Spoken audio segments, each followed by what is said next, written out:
Happening this weekend, BrickUniverse returns to Cumberland County. People can experience brick-built exhibits, creations, shop from Lego vendors, and even build their very own Lego masterpiece. And Fox 43's Robert Stover has truly been living his dream, surrounded by all of his friends made out of Legos at the Carlisle Expo Center, and shares what people can find. Good morning, Robert.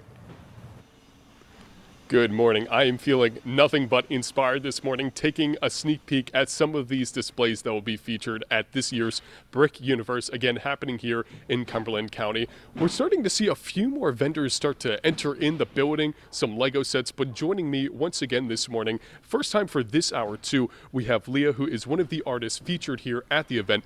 So Leah, for those who may be joining us for the first time, tell us more about your involvement with BrickUniverse. I understand when we last spoke, this has been something you've been a part of for a number of years now. So basically, I'm one of the featured artists for BrickUniverse. Myself, for this show, is going to be Dave and Ethan's going to be here.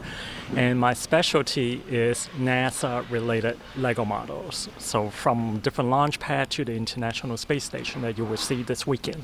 That is fantastic. And one of the things I asked you a few hours ago, too, is why Lego as your medium of choice? You know, you're an artist. Why not painting? Why not, clay? Why Lego bricks? Well, one of the main things is I started playing with Lego since I was 5 years old. And that's something I just fell in love with it. And ever since 5, Lego has been my choice for creating art and Lego models and everything else. And one thing that we talked about too a few hours ago is your art has evolved with the Lego brand. Every year they're making new pieces that you incorporate to displays that you've had for a number of years now, correct? Yes, I mean, Lego come up with new colors, new shapes.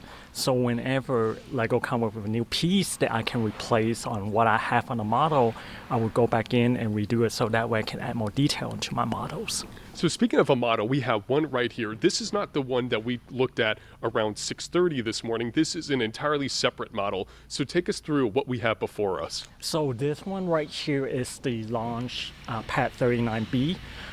When you hear about the Artemis program that NASA is working on right now with the Space Launch System, so this is the rocket they are going to send astronaut back to the moon. And this one I do also would do the simulated launch, similar to the other one where the rocket will actually lift off. That is so cool. And of course, first thing comes to mind when I see a display this size and scale. Do you have an estimate of how many pieces you used in this display? This one, I would say a little bit less than the shuttle launch pad, but at least I would say 20,000 plus, but not as much as the other one. Definitely more than what you would find in a typical Lego set, especially that UCS Death Star. And one of the things that is so cool about this display, like the other one, that you have rigged it up so it does have some electronics in it with the lights and everything, but that's not all it does, right? Nope, it's not all. It launches just like the other one. Do you think we could get a quick demonstration before we throw it back to studio? Yes. Let's do it. Let's do a little countdown together. I mean, look at that. All the details and everything. The lights leading up to it. The last model we saw had a few different, rotative features. Oh, we got a countdown going on. 33 seconds. So this is real audio from the launch that this display is spaced out of. I think you can hear just a little bit. I'll try to be as quiet as I can so you can hear that. One of the things that we learned about this display too is originally it did not launch at all. But you had so many little kids come up to the display asking, wow, you have lights? How come the rocket can't launch? Well, Leah made sure that for the first time this year, that is an actual feature. And it really takes you into that world there, something that exists in our world, recreated in Lego blocks.